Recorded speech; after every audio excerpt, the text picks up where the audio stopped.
다 같이 하나님 말씀 요한복음 16장 16절부터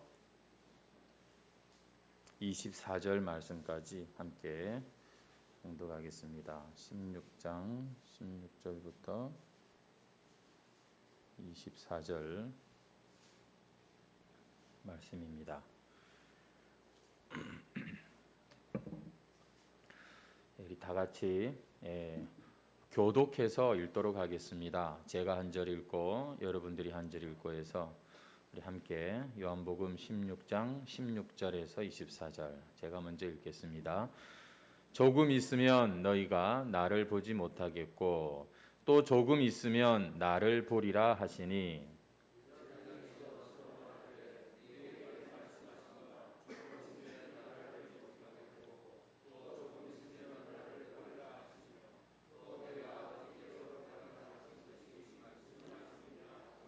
또 말하되 조금 있으면이라 하신 말씀이 무슨 말씀이냐 무엇을 말씀하시는지 알지 못하노라 하거늘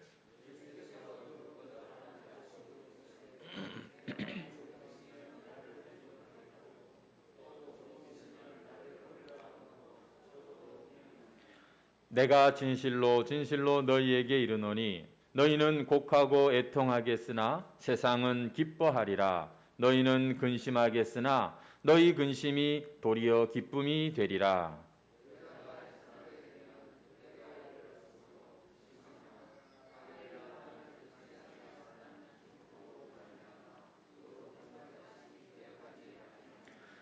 지금은 너희가 근심하나 내가 다시 너희를 보리니 너희 마음이 기쁠 것이요 너희 기쁨을 빼앗을 자가 없으리라.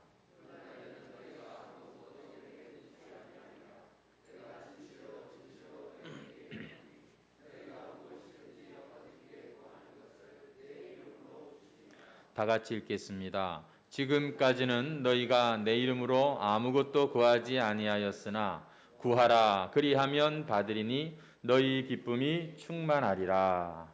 아멘. 오늘 본문 말씀으로 근심이 도리어 기쁨이 되리라는 제목으로 함께 은혜를 나누도록 하겠습니다. 확진자가 아주 폭증하는 그런 때입니다. 아무쪼록 건강 관리 잘 하셔서 여러분 늘 건강한 그런 생활 하시기를 바랍니다. 하지만 또 한편으로는 예를 들어서 가족 간에 이렇게 확진자가 생겼을 경우에 결국에 보니까 같이 한꺼번에 이렇게 다 또 확진이 되면 좋은데 돌아가면서 이렇게 하니까 거의 오랜 시간을 정상적이지 못한 또 그런 또 생활을 하시는 분들도 있는 것 같습니다.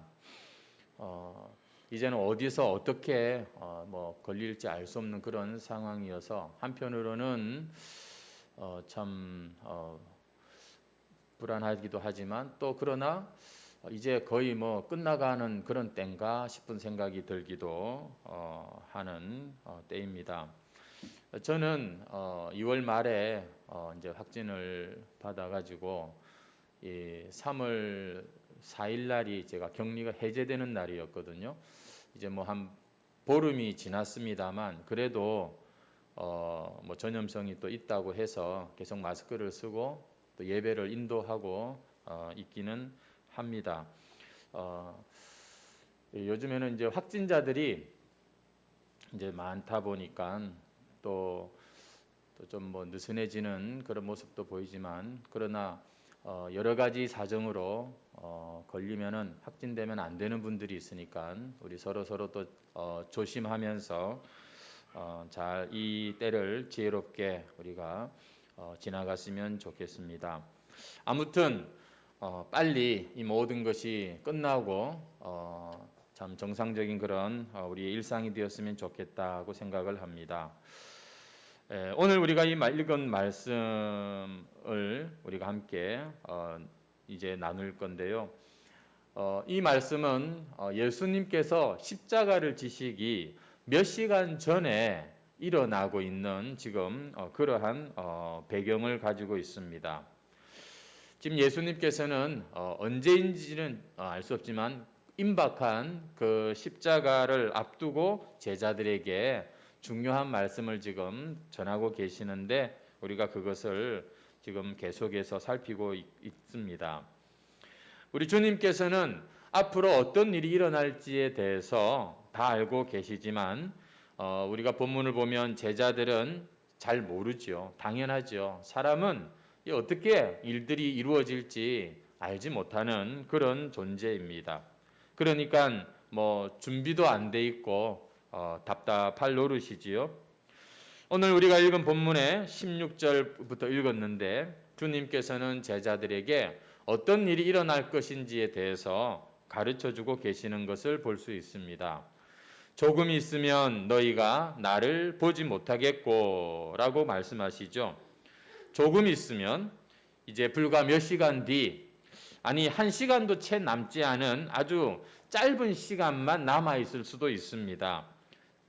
이 원수들이 들이닥쳐서 예수님을 체포하고 그리고 끌고 가서 십자가에 못 박아 죽이시는 바로 이것이 지금 예수님께서 이 말씀을 하시는 의미가 되겠죠. 조금 있으면 너희가 나를 보지 못하겠고. 하지만 제자들은 예수님의 이 말씀을 아직도 정확하게 모르는 겁니다. 단지 예수님 말씀이 뭔가 불길한 거예요. 왠지 예수님 말씀을 듣고 있으니까 불안한 마음이 생길 뿐입니다. 한번 18절 말씀 보시겠습니까? 또 말하되 조금 있으면 이라 하신 말씀이 무슨 말씀이냐? 무엇을 말씀하시는지 알지 못하노라 하거늘. 하지만 주님께서는 제자들이 이 모든 것에 대해서 모르기를 원치 않으시고 이렇게 말씀을 해주고 계십니다. 왜냐하면 알고 준비하기를 바라기 때문이지요. 조금 있으면 너희가 나를 보지 못할 것이다. 간단한 말씀이지만 분명하게 주님께서는 이제 제자들과 헤어지는 때가 있다는 것을 말씀하고 계시죠. 이것을 제자들이 알고 대비하기를 바라시는 겁니다. 하지만 또 주님의 이 말씀을 보니까 16절 하반절에 또 조금 있으면 나를 보리라 이렇게 말씀을 하십니다. 무슨 수수께끼 내시는 것 같은 말씀인데 조금 있으면 너희가 나를 보지 못하고 또 조금 있으면 나를 보리라. 알지 못하는 이 제자들 입장에선 참 무슨 수수께끼를 푸는 것 같은 기분이 들 겁니다. 주님이 지금 또 조금 있으면 나를 보리라 이 말씀을 하시는 건 무슨 이유입니까? 주님은 다가온 십자가 죽음만 보시는 게 아니라 그 죽음 넘어 다시 부활하실 것을 지금 보고 계시기 때문입니다. 잠시 후에 제자들은 가장 비극적인 그 주님의 십자가의 죽음을 목격하게 될 것입니다만 그러나 그게 끝이 아니라는 것이죠. 우리 주님은 부활하신 몸으로 반드시 그들 앞에 분명하게 나타나실 것이고 제자들은 그 주님을 자기들의 눈으로 확인하게 될 것입니다. 여러분 오늘 이 16절 이 말씀은 참 오늘날 이 죽는 것이야말로 인생의 종착역이라고 믿고 살아가는 우리 인생들에게 죽음이 끝이 아니다라고 하는 그런 말씀을 하신다고 저는 믿습니다. 또 조금 있으면 나를 보리라. 특별히 예수 믿는 사람에게는 이 죽음 이후에 다시 주님을 보게 될 것이라는 약속의 말씀이 바로 이 말씀이라고 저는 믿습니다. 너희가 조금 있으면 다시 나를 보게 될 것이야. 성도 여러분, 앞서서 우리가 지금 확진자 이야기도 했습니다만 사실 우리는 한치 앞을 알 수 없는 그러한 존재들입니다. 믿는 자나 믿지 않는 자나 누구든지 사람은 자기 앞에 무슨 일이 있을지 몰라요. 또 언제 자기가 죽을지도 모르고요. 하지만 여러분 우리가 분명히 아는 사실이 있다면 그것은 성경의 사실을 우리가 믿을 때 예수 믿는 사람은 결코 죽음이 끝이 아니라고 하는 사실입니다. 우리 해광 성도 여러분, 죽는 것이 끝이 아닙니다. 우리는 죽음 이후에 반드시 주님을 보게 될 것입니다. 우리는 다시 살아나서 그 주님과 함께 부활에 동참하게 될 것입니다.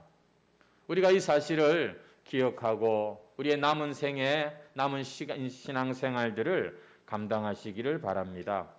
사실 성경적으로 우리가 본다면 예수님의 말씀을 우리가 생각해 보면 가장 마지막 최종적인 것은 죽음이 아니라 죄라고 하는 것입니다.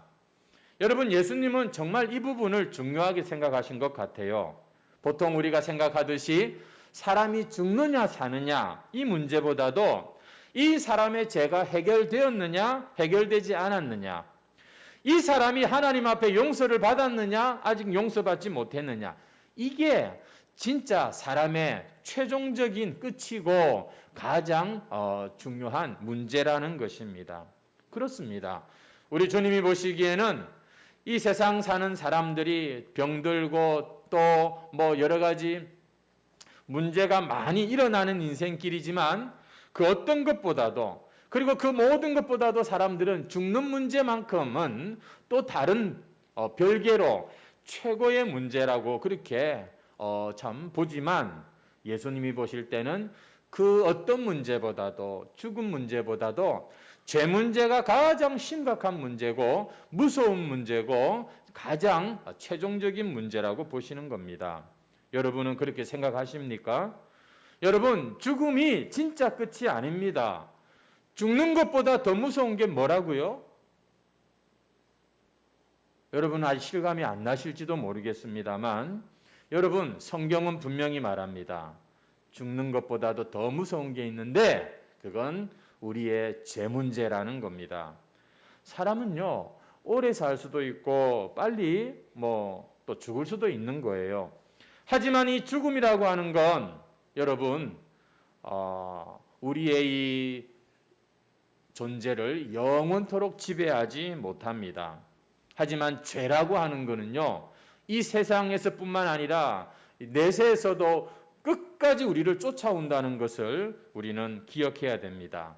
반드시 죄는 죄값을 치르게 합니다.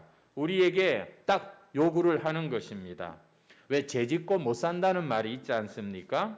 여러분, 사람은 반드시 죄를 지으면 죄의 싹스를 치러야 되는 겁니다. 그래서 이 세상에 이 죄값으로 죽음이 찾아왔고 죽음 이후에 또한 그 죄에 대한 심판이 있다고 성경은 분명히 말씀하고 있는데, 하지만 이 끈질기고 끝까지 우리를 쫓아오는 이 죄와 사망의 권세가 예수 그리스도의 그 십자가, 그 보혈의 공로로 대속함을 입은, 죄 사함을 받은, 죄 용서를 받은 우리에게는 여러분 이 죄가 아무 권리를 주장하지 못한다는 사실, 여러분 이 죄가 우리에게 아무 말도 할 수가 없다는 것입니다. 이 말이 여러분 다 이해는 되시지만 아직 실감이 안 나실 거예요. 하지만 우리가 죽고 난 이후에 우리는 이 예수님의 십자가 대속의 은혜가 얼마나 중요하고 대단한 것인지 우리는 그때 가서 제대로 확인하게 될 것입니다. 주님은 이 사실을 우리가 알기를 원하셨기에 계속해서 이런 교훈들을 주셨죠. 오늘 우리 해광교회에 죽는 게 두려운 분이 계시다면, 누구나 다 죽는 게 두렵고 불편하고 그건 참 우리가 어떻게 할 수 없는 문제죠.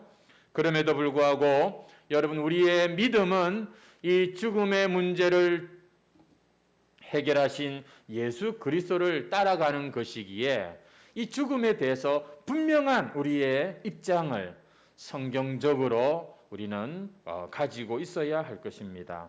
우리 성도 여러분, 죽음 이후에 우리가 다시 주님을 보게 될, 죽음 이후에서요 우리는 제대로 주님을 만나게 되는 이 소망을 가지고서 여러분의 죽음을 준비하시기를 바랍니다.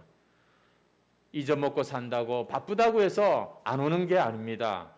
우리의 인생에는 언제든지 찾아올 수 있는 게 여러분이 죽음이지만, 그러나 이것이 끝이 아닙니다. 그 이후엔 우리가 주님을 보는 일이 있을 겁니다. 그래서 다시 한번 말씀드립니다만 회개하시기를 바랍니다. 회개하시고 여러분 이 천국을 받으셔야 합니다. 예수를 잘 믿으시기 바랍니다. 죄 용서받고 사망에 이르지 않는 이 구원을 우리는 받아야 되는 겁니다. 어찌 우리가 성경을 믿고 하나님을 믿으면서 이곳에 와서 이 땅의 것만을 우리가 요구하다 갈 수 있겠습니까? 우리에게 주신 하나님이 우리에게 주시고자 하는 진짜 복을 우리는 잊어서는 안 됩니다.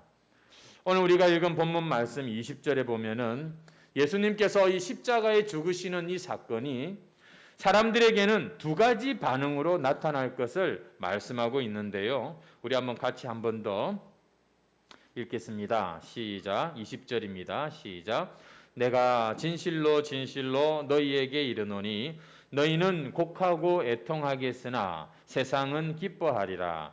너희는 근심하겠으나 너희 근심이 도리어 기쁨이 되리라. 예수님께서 십자가에 죽으실 때 제자들이 어떻게 했다고요? 슬퍼하고 절망하고 애통했다는 것입니다. 하지만 예수님을 십자가에 매다는 그 예수님을 끝까지 미워했던 사람들은 어떻게 합니까? 기뻐하였다라고 그렇게 말씀을 하고 계십니다. 이 당시 바리새인들과 사두개인들은 예수님께서 공생애 이후에 그 사역을 시작하신 이후부터 이 예수님 때문에 하루도 마음 편한 날이 없었어요.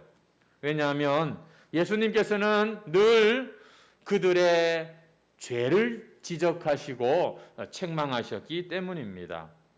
사실 지금까지 감히 그 누구도 이 바리새인들이나 사두개인들의 죄를 지적하고 책망하는 사람은 아무도 없었습니다. 아니 그런데 언제부턴가 이 갈릴리 나사렛 출신의 한 젊은 선지자가 나타나서는 자꾸만 자기들의 심기를 건드리는 이상한 발언을 하는 것입니다. 기분 나쁜 그런 말들을 하는 것이에요. 근데 이 사람이 누구냐? 나사렛 예수라고? 자기들이 볼 때는 이건 무시할 만한 조건을 가진 그런 사람에 불과했습니다. 근데 희한한 게 이 또 예수가 또 말씀을 전하면은 무시할 수 없는 권위가 있어가지고 그 말을 듣고 있으면은 상당히 기분이 이상한 겁니다. 기분이 나쁘기도 하고, 왜냐하면 자꾸만 자기들의 뭔가 우리 속에 나오는 것이 드러난다는 그런 기분이죠. 지금까지 유대교라고 하는 그 안에서 자기들은 인정받고 대접받고 사람들에게 존경받는 그런 이 위치였는데 이 예수가 와서 말씀을 전하고 자기들에게 이렇게 대화를 할 때에 이상하게 그들은 이 죄가 지적받는 느낌을 받았고 마음의 찔림을 분명히 받았던 겁니다. 그런데 놀랍게도 그 마음에 찔림이 있는데도 불구하고 그들은 끝까지 회개를 하지 않죠. 오히려 그들은 그 마음의 찔림으로 뭐합니까? 예수님을 미워했고 예수님을 대적했고 그리고는 죽이기로 결정을 하게 됩니다. 여러분 결국 이 사람들이 예수님을 십자가에 딱 못 박을 때 그리고 예수님이 이제 죽는 것을 볼 때 이제 좀 살겠네 이런 생각을 하게 된 것입니다. 이제 됐다 하면서 이 사람들은 기뻐했다는 것이죠. 반면에 예수님을 하나님의 아들로 믿고 따르던 제자들에겐 예수님의 이 십자가 죽음은 자기들의 모든 소망이 사라지는 그런 슬픔과 절망과 혼란의 시간이었습니다. 어떻게 우리 예수님 같은 분이 이렇게 무력하게 어이없게 십자가에 못 박히실 수 있단 말인가? 여러분, 예수님은요 너무나도 분명하게 인간의 죄에 대해서 말씀하셨기 때문에 사람들은 예수님의 말씀을 못 들은 척할 수가 없었어요. 그 말씀 말고 다른 걸 가지고서 예수님 앞에 설 수가 없었습니다. 둘 중 하나입니다. 자기들의 죄인됨을 인정하고 예수님 앞에 무릎을 꿇든지 아니면 자신의 죄를 인정하지 않고 예수님을 거부하고 더 나아가서는 예수님을 미워하는 자가 되든지 둘 중 하나가 이 예수님, 이 복음 앞에 사람들의 두 가지 반응인 것이죠.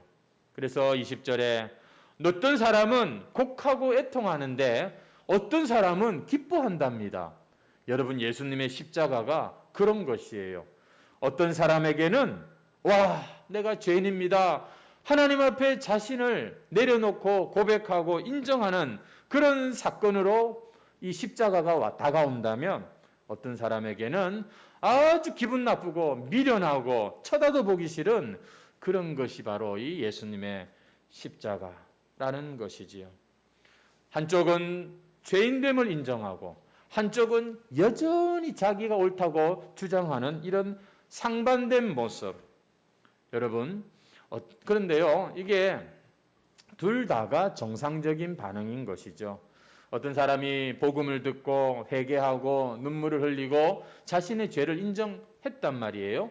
그러면 그건 참 이 복음의 능력이죠. 정상적인 반응입니다. 하지만 반대로 어떤 사람이 복음을 듣고 난 뒤엔 이를 갈고 눈을 홀기고 막 달려듭니다. 근데 이것도 정상적인 반응이라고 볼 수 있습니다. 복음은 이 세상 사람들을 이렇게 나누어 버립니다. 겸손하게 하나님의 그 구원의 밧줄을 붙잡게 하든지 아니면은 욕하고 대적하고 떠나가 버리고 아니면 달려들어 죽이려고 그냥 하든지 이 반응인 것이죠.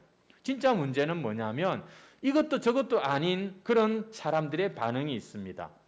복음을 받고 죄인임을 인정을 했음에도 불구하고 이 말씀 앞에 순종하지 않는 모습. 이 복음이 가짜라고 말하지 않으면서도 그러나 그 복음을 따라가지 않는 모습. 사실은 이게 이상한 모습인 것이죠. 왜냐하면 복음은 사람을 그냥 우리 있는 모습 그대로 내버려 두지 않기 때문입니다.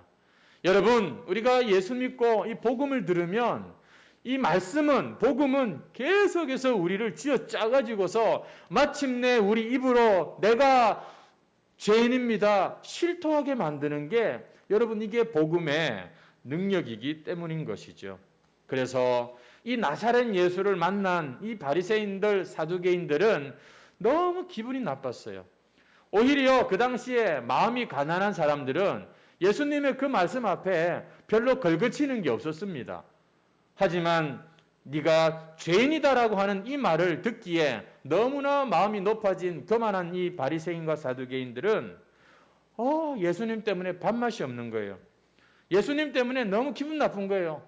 사람들 앞에서 왠지 내가 참 바로 그 말씀의 그 대상인 것 같고 이렇게 예수님 때문에 너무 부담스럽게 참 예수님과 관계를 가졌던 이 사람들. 그런데 그 예수가 십자가에 못 박혔단 말이에요. 그냥 죽어버린단 말이에요. 야, 이제 좀 살겠다. 얼마나 참 다행한 일이고 이 사람이 메시아가 아니라는 게 확증되었도다. 안 그런가? 만약에 진짜 메시아라면 저렇게 어이없이 죽겠나? 저 사람은 가짜여서 가짜. 메시아가 아니었어. 이렇게 그들은 어떻게 했다고요? 기뻐했다는 겁니다. 예수님 안 되는 꼴을 보고 너무 좋았던 거예요. 혹시나 하던 그 찜찜함이 그냥 다 사라지고 마음이 놓였던 것이죠. 제자들에게는 예수님의 죽음이 모든 것을 잃어버린 것 같은 슬픔과 애통의 시간이었다면 그러나 어떤 세상 사람들에게는 그렇지 않았다는 거예요. 도리어 어떻게 했다고요? 기쁨이 세상은 기뻐하리라. 하지만 주님께서는 그 반응이 끝이 아니라고 말씀하십니다. 그게 전부가 아닙니다. 20절 말씀을 계속 보시면 너희 근심이 도리어 기쁨이 되리라 이렇게 말씀하고 계십니다. 여러분, 이 제자들의 근심이 변하여 기쁨이 될 것이다 라고 약속을 하고 계십니다. 그 이유는 예수님은 부활하실 것이기 때문이지요. 예수님은 승천하셔서 성령을 보내주실 것이기 때문에 너희들의 그 근심이 기쁨이 될 거야 라고 말씀하고 계십니다. 사랑하는 해광 성도 여러분, 죽는 것이 끝이 아닙니다. 만약에 우리가 죽는 걸로 모든 게 끝난다면 여러분 교회 오지 마세요. 그런 생각이 들면 진짜 가장 억울한 사람들은 예수 믿는 사람들입니다. 죽으면 끝인데 뭐하러 평생을 우리가 이 복음에 매여서 이래 고생하고 삽니까? 문제는 죽음이 끝이 아니라는 겁니다. 여러분의 이 세상에서 여러분의 그 자신 앞에 정직한 모습과 하나님 앞에서 여러분들의 그 말씀 앞에서 여러분들을 비추는 그 은혜로 살아가면서 여러분들의 그 마음의 모든 것들은 주님께서 기쁨이 되게 하시는 것이에요. 왜냐하면 주님은 부활하셨고 우리에게 이 죄와 사망의 권세를 거두어 가셨기 때문입니다. 그리고 또 성령을 우리에게 주셨기 때문인 것이죠.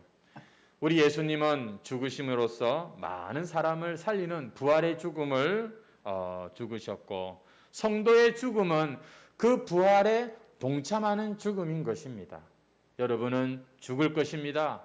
하지만 주님이 부활하신 것처럼 우리는 다 다시 그 부활에 동참하게 될 것입니다. 그래서 예수님께서는 21절 말씀에서 이 십자가에서 죽으시는 것을 이렇게 표현하십니다. 한번 21절 말씀을 같이 읽겠습니다. 시작. 여자가 해산하게 되면 그때가 이르렀으므로 근심하나 아기를 낳으면 세상에 사람 난 기쁨으로 말미암아 그 고통을 다시 기억하지 아니하느니라. 예수님은 당신이 십자가에서 죽으시는 것을 해산의 고통이라고 비유하십니다. 여러분, 해산의 고통만 생각하면 이 세상에 누가 아기를 낳을 마음이 생기겠습니까? 하지만 아기가 태어나면 그 기쁨이 너무 커서 그 해산의 고통도 더 이상 기억하지 않는 것처럼 예수님이 십자가 고난을 당하시는 건 너무너무 고통스러운 것이지만 이것은 여자의 해산의 고통과 같아서 이제 그 십자가로 말미암아 그 예수님의 피로 말미암아 다시 살아날 수많은 그 영혼들을 생각하시면서 예수님은 기꺼이 십자가를 감당하셨던 것이죠. 세상 사람들은 예수님의 십자가를 보고 조롱합니다. 업신여기는 것이에요. 하지만 여러분, 그 십자가를 잘 모르는 사람들도 그 십자가를 믿고 구원의 길을 가는 사람들의 모습을 보면서 한편으로는 나도 저렇게 살고 싶다 이런 마음을 가지게 됩니다. 여러분, 이게 바로 전도인 것이지요. 예수 믿고 구원받은 사람들의 새로워진 삶의 모습, 고난 중에도 기뻐하는 모습, 죽음 앞에서도 소망이 넘치는 그런 모습은 이건 뭐 어떻게 다르게 생기는 게 아니거든요. 돈으로 이게 얻어지는 게 아니란 말입니다. 그래서 세상 사람들도 이 십자가에 관심을 가지고 함께 같이 이 믿음에 동참하는 일이 일어나게 되는 것이죠. 예수님의 십자가로 구원받은 우리 해광교회 성도 여러분, 예수님께서 수많은 사람의 조롱과 또 그 십자가의 고통 가운데서도 새로 태어날 하나님의 아기들, 그 자녀들을 생각하시면서 해산의 고통을 감당하신 것 같이 오늘 저와 여러분에게 이 해산의 고통과 같은 내 십자가, 내 삶이지만 근심이 끊이지 않는 우리의 현실이지만 하나님께서 우리를 통해서 이루실 그 열매를 기대하면서 여러분의 십자가를 잘 감당하시기를 바랍니다. 그러면 이것은 고통이지만 해산의 고통인 거예요. 자, 여러분, 우리가 나중에 죽으며 이 세상을 떠나며 주님 앞에 설 때 어떤 열매 가지고 갈까요? 성경에 보면 여러 가지 열매가 있지만 우리의 예수님을 닮아진 성령의 아름다운 열매들이 있고 또 이 사람의 영혼이 하나님께 우리가 참 드릴 그런 열매라고 또 말씀을 하시죠. 성도 여러분, 우리의 이 세상 사는 동안 이 하나님께 드릴 열매를 여러분 기대하시면서 우리에게 주어진 하루하루를 잘 감당하시기를 바랍니다. 이렇게 예수 믿는 사람들에게 주님께서는 오늘 아주 놀라운 축복을 말씀하고 계십니다. 우리 다 같이 22절 말씀을 같이 읽겠습니다. 시작. 지금은 너희가 근심하나 내가 다시 너희를 보리니 너희 마음이 기쁠 것이요 너희 기쁨을 빼앗을 자가. 예수님께서는 믿는 자들에게 그 누구도 빼앗을 수 없는 기쁨을 약속하고 계십니다. 이 제자들에게 있어서 이 기쁨은 부활하신 예수님을 만났기 때문에 기쁠 수 있었던 것이고, 그리고 또 그들이 성령으로 충만해졌을 때 그들은 그 고난 속에서도 기뻐할 수 있었던 것이죠. 오늘 우리도 마찬가지입니다. 여러분, 우리가 인생에 근심이 없는 사람이 어디 있겠습니까만, 그러나 놀랍게도 성도는 그런 근심에 빠져 있을 시간이 없고 어떤 죄에 중독되어 살아갈 여러분 그런 여유가 없는 것이 성도에게는 부활하신 예수님이 함께 하시기 때문이고, 특별히 성령께서 저와 여러분의 마음을 늘 새롭게 하시는 분들이기 때문에 우리는 여러분 근심 가운데 그냥 주저앉아 있을 수가 없는 존재라는 것입니다. 여러분에게 성령이 주시는 이 기쁨이 있기를 진심으로 축원합니다. 여러분, 이 기쁨을 아십니까? 내 죄가 깨끗하게 씻음 받았다고 하는 여러분 이 기쁨. 하나님께서 나를 있는 모습 그대로 다 받아주셨고, 그래서 나도 내 자신을 세상의 그 어떤 다른 자를 갖다 대가지고 기준으로 보는 것이 아니라 하나님의 이 복음으로 내 자신을 바라보고 있는 모습 그대로 정직하게 하나님께 나아갈 수 있는 이 기쁨. 성도 여러분, 우리의 인생에 이 근심, 걱정, 두려움 이것들을 계속 짊어지고 사는 것은 하나님의 구원에 동참한 정상적인 모습이 아닙니다. 오늘 새벽에도 말씀을 나눴습니다만, 하나님은 이스라엘 백성들을 구원하시면서 그들은 정말 자격 없는 자들이었지만 내가 너희들의 구속자, 기업 물을 자, 책임지는 자라고 말씀하시면서 두려워 말라, 내가 너와 함께 함이니라. 놀라지 말라, 나는 내 하나님이 됨이니라. 내가 너를 굳세게 하리라. 참으로 너를 도와주리라. 참으로 나의 의로운 오른손으로 너를 붙들리라. 여러분, 지금 그 말은 이 죄악 가운데 있는 이스라엘 백성들에겐 사실 어울리지 않는 그런 하나님의 말씀이더라고요. 하지만 신실하신 하나님은, 거룩하신 하나님은 당신의 이름을 위하여, 하나님은 그 약속을 따라서 지금도 구원받은 자들을 변함없이 신실하게 인도해 가고 계십니다. 여러분, 이 사랑을 믿으시기를 바랍니다. 그리고 이 사랑에 발맞추어서 우리 하루하루를 걸어가 보시기를 바랍니다. 그러면 근심이 변하여 기쁨이 될 것입니다. 두려움이 변하여 찬송이 될 것입니다. 하나님이 나를 이렇게 사랑하시는데, 하나님이 내 편이라고 하시는데 여러분 뭐가 두렵겠습니까? 아니, 하나님께서 이 사람은 이제 의롭다라고 인정을 해주셨는데 여러분 누가 감히 나를 고발할 수가 있겠냐고요. 그렇게 기쁨으로 사는 자들에게는요, 23절, 24절 예수님께서 또 한 가지 24절 보십시오. 지금까지는 너희가 내 이름으로 아무것도 구하지 아니하였으나 구하라, 그리하면 받으리니 너희 기쁨이 충만하리라. 이게 기도 응답의 축복의 말씀이기도 하지만은 여러분 특별히 내 이름으로 아무것도 구하지 않았는데 이제는 내 이름으로 구하라 이 말입니다. 여러분, 예수님의 이름으로 구한다는 게 무슨 말일까요? 예수님의 뜻대로 예수님과 어울리는 그런 기도를 한다 이 말입니다. 그렇습니다. 예수님과 함께 동행하는 그러한 자에게 어떤 일이 일어난다고요? 그리하면 받으리니 너희 기쁨이 충만하리라. 보니까 기도 제목도 그냥 다 바뀌었어요. 예전에 그런 기도 제목에서 이제는 그 주님의 이름으로 주님의 뜻을 구하는 이러한 응답 받을 수밖에 없는 기도의 응답의 축복을 지금 약속하고 계십니다.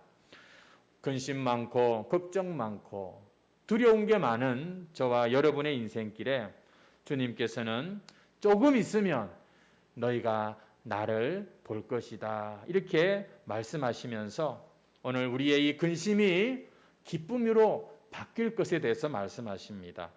그 일을 위해서 예수님은 지금 이제 곧 일어날 그 십자가를 그렇게 용감하게 뛰어 드신 것 아니겠습니까? 해산의 고통같이 그 십자가를 기꺼이 지시고 마침내 우리의 죄를 다 사하여 주신 것입니다. 여전히 이 죄를 묻히고 살 수밖에 없고 여전히 내 속에서도 이 죄 찌끄러기가 나오는 여전한 우리의 일상이지만 성도 여러분, 오늘 이 주님의 또 아버지의 뜻을 따라 이 십자가를 향하여 가시면서 근심하지 마라, 너희가 기뻐하게 될 것이다. 여러분, 오늘 이 주님께 우리의 남은 인생을 온전히 의탁하시고 성령께서 주시는 그 기쁨으로 근심을 대신하시는 그런 예수 믿는 저와 여러분 되시기를 주의 이름으로 축원합니다. 우리 찬송 드리겠습니다. 488장 찬송입니다.